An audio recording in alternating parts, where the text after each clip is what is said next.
आप कोमल आपके साथ और इसी के साथ शुरुआत करेंगे बुलेटिन की। 26 नवंबर को पूरे देश में संविधान दिवस मनाया गया। इसी क्रम में जबलपुर में भी विभिन्न राजनीतिक दल और सामाजिक संगठनों द्वारा तहसील चौक में बाबा साहेब अम्बेडकर की प्रतिमा पर माल्यार्पण करके संविधान दिवस मनाया गया।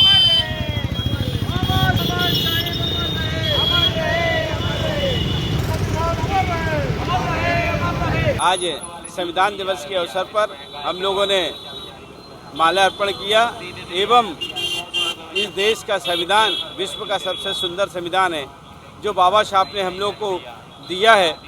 इस देश में समानता और बराबरी जो नहीं थी 6000 साल से, वो संविधान के माध्यम से इस देश में संविधान के लागू होने पे हम लोग को मिला। आज समानता है, बराबरी है तो संविधान के माध्यम से है और जब तक ये बराबरी रहेगी, जब तक संविधान रहेगा इस देश का, जब तक रहेगी। और इसकी लड़ाई पूरे हिंदुस्तान में कोई लड़ रहा है तो बहुजन समाज पार्टी, बहन कुमारी मायावती जी और हम लोग उनके कार्यकर्ता इस संविधान बचाने की बात कर रहे हैं। नहीं तो आपने देखा होगा कि संविधान को बहुत से लोग ख़त्म करने की बात करते हैं, संविधान को बदलने की बात करते हैं, लेकिन जब तक हम लोग की सांस में सांस है ये संविधान ख़त्म नहीं होगा, क्योंकि इस देश में समानता बराबरी से ही इस देश का कल्याण होगा।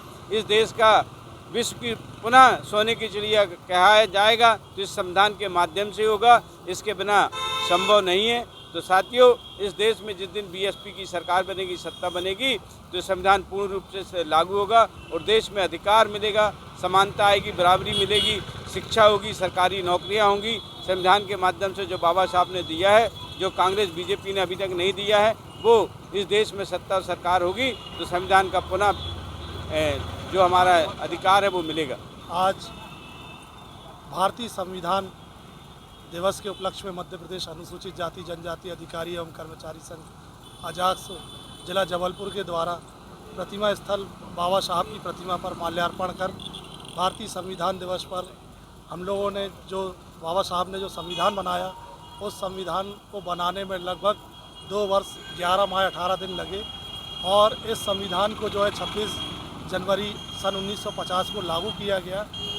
संविधान के तहत बाबा साहब ने SC, ST, OBC एवं जनरल सभी के लिए इसमें जो संविधान बनाया था कि सभी को उचित न्याय और निर्णय मिले। बाबा साहब के संविधान दिवस पर आज हम लोगों ने माल्यार्पण कर सभी को बधाइयाँ प्रेषित की।